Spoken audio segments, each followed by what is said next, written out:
जय श्री कृष्ण। श्रीमद् भगवद गीता के 8वें अध्याय अक्षर ब्रह्म योग में आप सबका एक बार फिर स्वागत करती हूँ। अब तक इस अध्याय से हमने 13 श्लोक पढ़े हैं, जिनमें मुख्यतः अर्जुन के किए हुए प्रश्नों के उत्तर श्री भगवान ने उन्हें दिए हैं कि ब्रह्म क्या है, आध्यात्म क्या है, यज्ञ किसे कहते हैं, कर्म क्या है, जो जितेंद्रिय मनुष्य है वो तुम्हें यानी ईश्वर को कैसे पहचान सकता है। तो आगे पढ़ने से पहले एक बार दोहरा लेते हैं पिछले पढ़े हुए श्लोक। अभ्यास बल से युक्त योगी चित्त अपना साध के, उत्तम पुरुष को प्राप्त होता है उसे आराध के। सर्वज्ञ शास्ता सूक्ष्मतम आदित्य समतम से परे, जो नित अचिंत्य अनादि सर्वाधार का चिंतन करे। कर योग बल से प्राण भ्रिकुटी मध्य अंतिम काल में, निश्चल हुआ वह भक्त मिलता दिव्य पुरुष विशाल में। अक्षर कहें वेदज्ञ जिसमें राग तज यत जन जमे, हो ब्रह्मचारी जिसलिए वह पद सुनो संक्षेप में। सब इंद्रियों को साध कर निश्चल हृदय में मन धरे, फिर प्राण मस्तक में जमाकर धारणा योगी करे। मेरा लगाता ध्यान कहता ओम अक्षर ब्रह्म ही, तन त्याग जाता जीव जो पाता परम गति है वही। जिसके पास योग का बल होता है और जिसका प्राणों पर अधिकार होता है, उसको तो निर्गुण निराकार की प्राप्ति हो जाती है, परंतु दीर्घकालीन अभ्यास साध्य होने से यह बात सबके लिए कठिन पड़ती है। इसलिए भगवान आगे के श्लोक में अपनी अर्थात सगुण साकार की सुगमता पूर्वक प्राप्ति की बात कहते हैं। अनन्य चेताः सततम यो माम स्मरति नित्यशः, तस्याहं सुलभः पार्थ नित्य युक्तस्य योगिना। यानी हे पृथानंदन, अनन्य चित्त वाला जो मनुष्य मेरा नित्य निरंतर स्मरण करता है, उस नित्य निरंतर मुझ में लगे हुए योगी के लिए मैं सुलभ हूँ, अर्थात उसको सुलभता से प्राप्त हो जाता हूँ। तो यहाँ पर जिसका चित्त भगवान को छोड़कर किसी भी भोग भूमि में, किसी भी ऐश्वर्य में लेश मात्र भी नहीं जाता, जिसके अंतःकरण में भगवान के सिवाय अन्य किसी का कोई आश्रय नहीं है, महत्व नहीं है, वह पुरुष अनन्य चित्त वाला कहलाता है। जैसे पतिव्रता स्त्री का पति ही व्रत नियम रहता है, पति का ही व्रत उसका नियम रहता है, पति के सिवाय उसके मन में अन्य किसी भी पुरुष का राग पूर्वक चिंतन कभी नहीं होता। शिष्य गुरु के और सुपुत्र माँ बाप के परायण रहता है, उनका दूसरा कोई इष्ट नहीं होता। इसी तरह से भक्त भगवान के ही परायण रहता है। तो परिशिष्ट भाव यहाँ यही है कि अनन्य चेता, भक्त की दृष्टि में एक परमात्मा के सिवाय अन्य की सत्ता न होने से उसका मन अन्य जगह नहीं जाएगा, इसलिए वह स्वतः अनन्य चित्त वाला हो जाता है।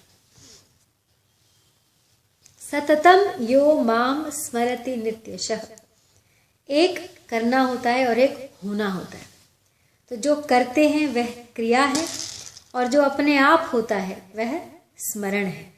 तो जैसे गीता के अंत में अर्जुन ने कहा स्मृतिर लब्धा, यानी वह स्मृति क्रिया नहीं है, प्रत्युत भगवान के साथ अपने नित्य संबंध की स्वतः होने वाली स्मृति है। भगवान के स्मरण में खास हेतु उनमें अपनापन है, भगवान ही मेरे हैं और मेरे लिए ही हैं। इस प्रकार भगवान में अपनापन होने से स्वतः भगवान में प्रेम हो जाता है, और जिसमें प्रेम होता है उसका स्मरण अपने आप हो जाता है, नित्य निरंतर बना रहता है। इसलिए भगवान ने 7वें अध्याय के आरंभ में मय्यासक्त मनाः पद से अपने में आसक्ति अर्थात प्रेम होने की बात कही है। तात्पर्य है कि केवल भगवान को ही अपना और अपने लिए मानने से साधक की भगवान में प्रियता हो जाती है और भगवान में प्रियता होने के बाद फिर भगवान का स्वतः स्मरण हो जाता है। अब नित्य युक्तस्य यानी नित्य निरंतर भगवान के साथ जुड़ा हुआ होने से भक्त को नित्य युक्त कहा गया है। अगला है कि तस्याहम सुलभः पार्थ, यानी भगवान ने महात्मा को तो दुर्लभ बताया है पर यहाँ अपने को सुलभ बताया है। इसका तात्पर्य है कि संसार में भगवान दुर्लभ नहीं है, प्रत्युत उनके तत्व को जानकर उनके शरण होने वाले भक्त दुर्लभ हैं। कारण कि भगवान को ढूंढे तो वे सब जगह मिल जाएंगे पर भगवान का प्यारा भक्त कहीं कहीं ही मिलेगा। हरि दुर्लभ नहीं जगत में हरिजन दुर्लभ होए, हरि हेर्या सब जग मिले हरिजन कहीं एक होए। यानी भगवान कृपा करके जो मनुष्य शरीर देते हैं उस शरीर से जीव अनेक योनियों में तथा नरकों में भी जा सकता है, परंतु भक्त कृपा करके भगवान की ही प्राप्ति करता है। हरि से तू जन हेत कर, कर हरि जन से हेत, हरि रीझै जग देत है, हरिजन हरि ही देत। यानी वास्तव में जो नित्य प्राप्त है उसमें सुलभता दुर्लभता कहना बनना है नहीं, कहना बनता ही नहीं, क्योंकि दो लोगों ने उसको दुर्लभ मान रखा है। इस वृत्ति को हटाने के लिए भगवान ने अपने आप को सुलभ बताया है। जिसकी खुद की सत्ता है ही नहीं, उस असत को सत्ता और महत्ता देने से, यानी शरीर को सत्ता और महत्ता देने से, उसके साथ संबंध जोड़ने से ही नित्य प्राप्त परमात्मा दुर्लभ हो रहे हैं। असत को सत्ता और महत्ता न दे तो परमात्मा की प्राप्ति स्वतः सिद्ध है। तो असत है और वह अपना तथा अपने लिए है, ऐसा मानना ही असत को सत्ता और महत्ता देकर उसके साथ संबंध जोड़ना है। तो अब 2 श्लोकों में भगवान अपनी प्राप्ति का महात्म्य बताते हैं। मामुपेत्य पुनर्जन्म दुःखालयं शाश्वतं नाप्नुवन्ति महात्मानः संसिद्धिं परमां गताः।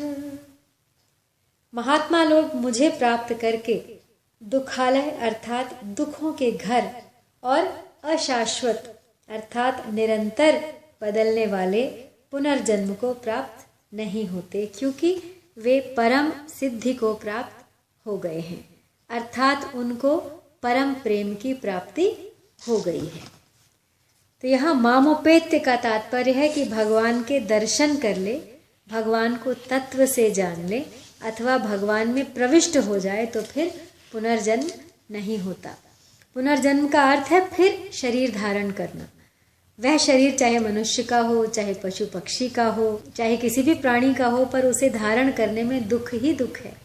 इसलिए पुनर्जन्म को दुखालय अर्थात दुखों का घर कहा गया है।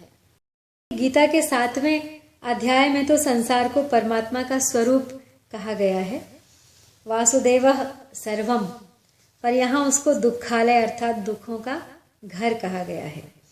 इसका तात्पर्य है कि जो मनुष्य सांसारिक वस्तु व्यक्ति और क्रिया से सुख लेता है उसके लिए तो संसार भयंकर दुख देने वाला है, पर जो वस्तु और क्रिया से व्यक्तियों की सेवा करता है उसके लिए संसार परमात्मा का स्वरूप है। सुख की आशा, कामना और भोग महान दुखों के कारण है। सुख भोगने वाला दुख से कभी बच नहीं सकता, यह अकाट्य नियम है। इसलिए वस्तु व्यक्ति और क्रिया से सुख लेना ही नहीं है। जिस क्षण सुख बुद्धि का त्याग है उसी क्षण परमात्मा की प्राप्ति है।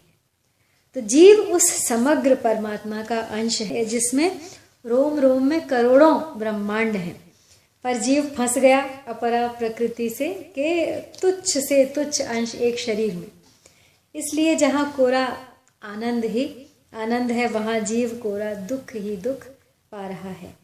जैसे गाय के थनों में जहाँ केवल दूध ही दूध है, वहाँ रहकर चीचड़ केवल खून ही खून पीता है। गोस्वामी तुलसीदास जी महाराज कहते हैं, आनंद सिंधु मध्य तब बासा, बिन जाने कस मरसी प्यासा। पानी में रह के भी मछली प्यासी, वही अर्थ यहाँ भी है। आ ब्रह्म भुवनाल्लोकाः पुनरावर्तिनो अर्जुन, मामुपेत्य तु कौन्तेय, पुनर्जन्म न विद्यते। हे अर्जुन, ब्रह्मलोक तक सभी लोग पुनरावृत्ति वाले हैं, अर्थात वहाँ जाने पर पुनः लौटकर संसार में आना पड़ता है। परंतु हे कौन्तेय, मुझे प्राप्त होने पर पुनर्जन्म नहीं होता। तो यहाँ पे शंका ये हो सकती है कि ब्रह्मलोक तक सभी लोग भगवान के ही स्वरूप हैं, फिर उन लोकों में जाने वालों का संसार में पुनर्जन्म क्यों होता है? तो इसका समाधान है कि उन लोकों में जाने वाले मनुष्य उन लोकों को भगवान का स्वरूप नहीं समझते, प्रत्युत भोग सामग्री समझते हैं। वे सुख भोग के उद्देश्य से ही ब्रह्मलोक आदि में जाते हैं, इसलिए उनको कर्म फल के रूप में ब्रह्मलोक तक के लोगों की प्राप्ति होती है और उनका पुनर्जन्म मिटता नहीं। पुनर्जन्म सुखासक्ति के कारण ही होता है। इसलिए यहाँ आ ब्रह्म भुवनाल लोकाः कहने का तात्पर्य है कि सांसारिक सुखों की आखिरी हद जो ब्रह्मलोक है, वहां जाने पर भी जीव को लौटना ही पड़ता है। अनंत ब्रह्मांडों का सुख मिलकर भी जीव को सुखी नहीं कर सकता, उसकी आफत जन्म मरण नहीं मिटा सकता। अतः संसार से सुख की आशा करने वाला केवल धोखे में ही रहता है। अब ब्रह्मलोक में दो प्रकार के मनुष्य जाते हैं। एक तो सुख भोग के लिए ब्रह्मलोक जाते हैं और फिर लौटकर संसार में आते हैं, और दूसरे क्रम मुक्ति वाले ब्रह्मलोक जाते हैं और ब्रह्मा जी के साथ मुक्त हो जाते हैं।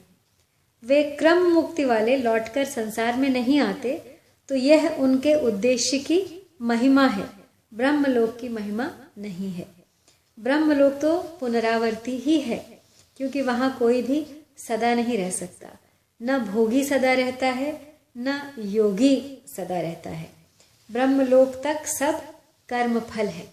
जब कर्म नाशवान होता है तो फिर उसका फल अविनाशी कैसे हो सकता है?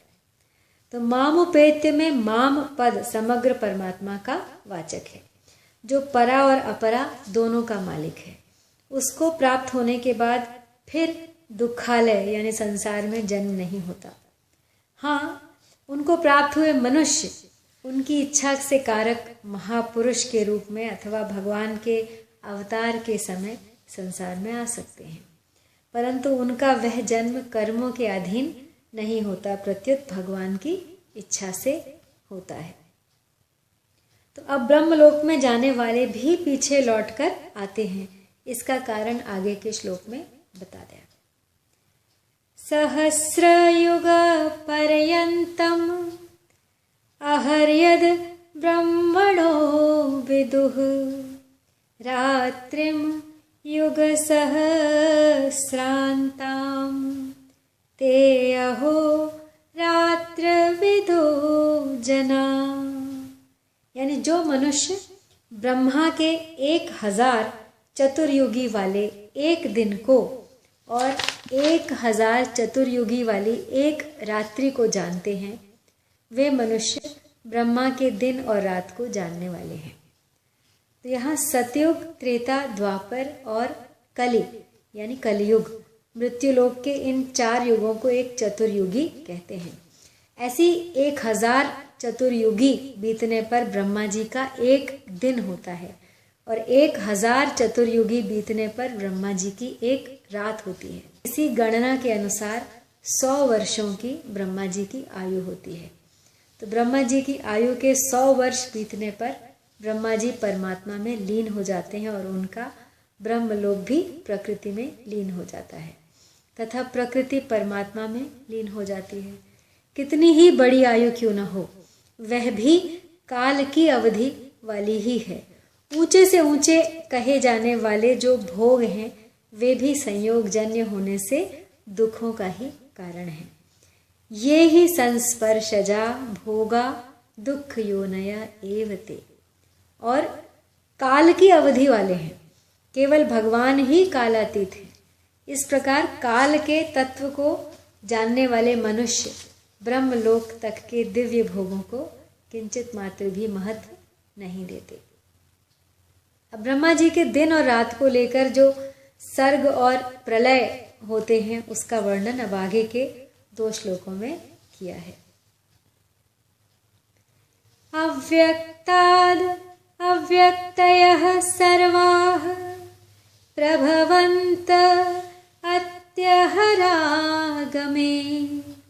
रात्रयागमे प्रलीयन्ते तत्रैव अव्यक्त संजके।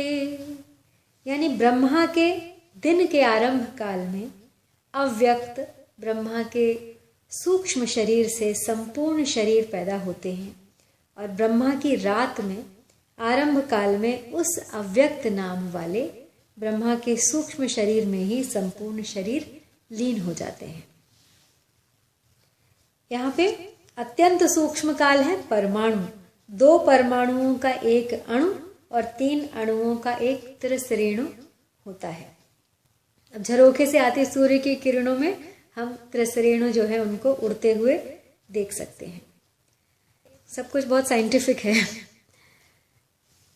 तो यहाँ पे कहा गया है कि मात्र प्राणियों के जितने शरीर हैं उनको यहाँ व्यक्तयः और 14वें अध्याय के 4थे श्लोक में मूर्तयः कहा गया है। जैसे जीवकृत सृष्टि अर्थात मैं और मेरापन को लेकर जीव की जो सृष्टि है, जीव के नींद से जगने पर वह सृष्टि जीव से ही पैदा होती है और नींद के आ जाने पर वह सृष्टि जीव में ही लीन हो जाती है। ऐसे ही जो यह स्थूल समष्टि सृष्टि दिखती है वह सब की सब ब्रह्मा जी के जगने पर उनके सूक्ष्म शरीर से अर्थात प्रकृति से पैदा होती है और ब्रह्मा जी के सोने पर उनके सूक्ष्म शरीर में ही लीन हो जाती है। तात्पर्य यह हुआ कि ब्रह्मा जी के जगने पर तो सर्ग होता है यानी सृष्टि पैदा होती है और ब्रह्मा जी के सोने पर प्रलय होता है। जब ब्रह्मा जी की 100 वर्ष की आयु बीत जाती है तब महाप्रलय होता है जिसमें ब्रह्मा जी भी भगवान में लीन हो जाते हैं। अब ब्रह्मा जी की जितनी आयु होती है उतना ही महाप्रलय का समय रहता है। महाप्रलय का समय बीतने पर ब्रह्मा जी भगवान से फिर प्रकट होते हैं तो महासर्ग का आरंभ होता है। तो यहाँ पे ब्रह्मलोक की अवधि कितनी ही बड़ी क्यों न हो, है वह काल के अंतर्गत ही, परंतु भगवान काल की अवधि में नहीं है। जैसे हम रात को सोते हैं तो संसार को भूल जाते हैं और प्रातः जगते हैं तो संसार पुनः याद आ जाता है, ऐसे ही ब्रह्मा जी के रात में संपूर्ण सृष्टि लीन हो जाती है, दिन में पुनः उत्पन्न हो जाती है। यह रात और दिन की आखिरी हद है। ब्रह्मा जी के दिन और रात सूर्य से नहीं होते प्रत्युत प्रकृति से होते हैं। तो अब अगला श्लोक है भूतगामः स एवायं भूत्वा भूत्वा प्रलीयते रात्रयागमेश्वशः पार्थ प्रभव अत्यहरागमे। यानी हे पार्थ, वही यह प्राणी समुदाय उत्पन्न हो होकर प्रकृति के परवश हुआ ब्रह्मा के दिन के समय उत्पन्न होता है और ब्रह्मा की रात्रि के समय लीन होता है। तो एक विभाग बदलने वाले संसार का है और एक विभाग न बदलने वाली चिन्मय सत्ता का है, जो अनादिकाल से जन्म मरण के प्रवाह में पड़ा हुआ है। वही यह जीव समुदाय बार बार उत्पन्न और लीन होता है। अब ब्रह्मा के दिन और रात के बीच में भी जीव निरंतर जन्म लेता है और मरता रहता है। तात्पर्य है कि जो बार बार उत्पन्न और लीन होता है वह संसार है, और जो वही रहता है जो पहले सर्गावस्था में था वह जीव का असली स्वरूप अर्थात चिन्मय सत्ता है और परमात्मा का साक्षात अंश है। ब्रह्मा जी के कितने ही दिन रात बीत जाएं पर जीव स्वयं वही का वही रहता है। तो मनुष्य को यह वहम रहता है कि अमुक वस्तु की प्राप्ति होने पर, अमुक व्यक्ति के मिलने पर या अमुक क्रिया को करने पर मैं स्वाधीन या मुक्त हो जाऊंगा, परंतु ऐसी कोई वस्तु, व्यक्ति और क्रिया है ही नहीं जिससे मनुष्य स्वाधीन हो जाए। प्रकृति जन्य वस्तु, व्यक्ति और क्रिया तो मनुष्य को पराधीन बनाने वाली ही है। उनसे सर्वथा असंग होने पर ही मनुष्य स्वाधीन हो सकता है। तो ज्ञान योगी तो स्वाधीन होता है और भक्त प्रेमी होता है।